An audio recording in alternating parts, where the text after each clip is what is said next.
So in my class, we essentially have almost two separate types of classrooms.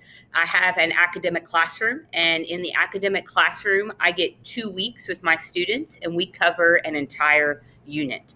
And then I get 2 weeks in the lab, and then we move over to the lab, and then we do our labs in which we demonstrate what we learned. Both of my types of trackers are available off the Canvas homepage.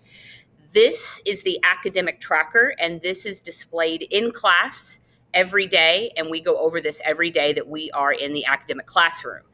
If it is in red, that means that we have already done it and we are behind. If it is in purple, it is a lab time.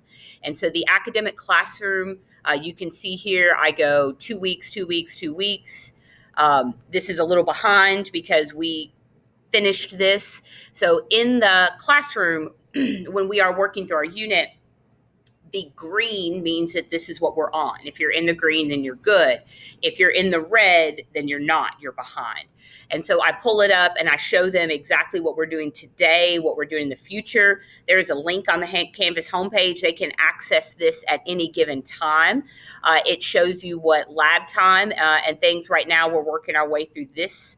We're over here in the lab, and so students that are able to do the lab, the labs are aspired to do activities. They demonstrate what you have been learning. They further the learning of the unit. But if you haven't completed the unit and you haven't done anything in the unit, then you don't get that opportunity, and you need to try to catch up. And so this we outlined at the beginning of each class. Here's exactly what we're doing. Here's exactly what I need you to turn in. The actual class tracker that I do is also available from Canvas. It shows when I updated it, and in this case, yesterday, just to show to see who was in lab. I did just the bottom, so I haven't actually filled out the unit 4 on this. I'll probably do that here in a minute. But it shows the students. It shows them yellow. You're just one or two things, maybe just the quiz at the end of the unit, do the mastery check. Red, you haven't even really started that unit. You can see I have a couple of students that are deep red. Those students don't ever come to class. I haven't seen some of them in weeks or months, or they come to class and they don't do anything at all, which is a problem. But as you can see, I don't have too many. I have quite a few students, and they stay in green pretty regularly for me. So when it comes lab time or lab days, this is what is displayed on the board for the students. So these are the 6 kitchens that I have. These are the 6 lab groups. It identifies what the color coding means. So at the top, it shows, if you are in yellow, you can cook. You just need to finish 1 or 2 more things. Maybe you're just missing a quiz or the last ed puzzle or 2 or a little review. Maybe you need to review or reassess.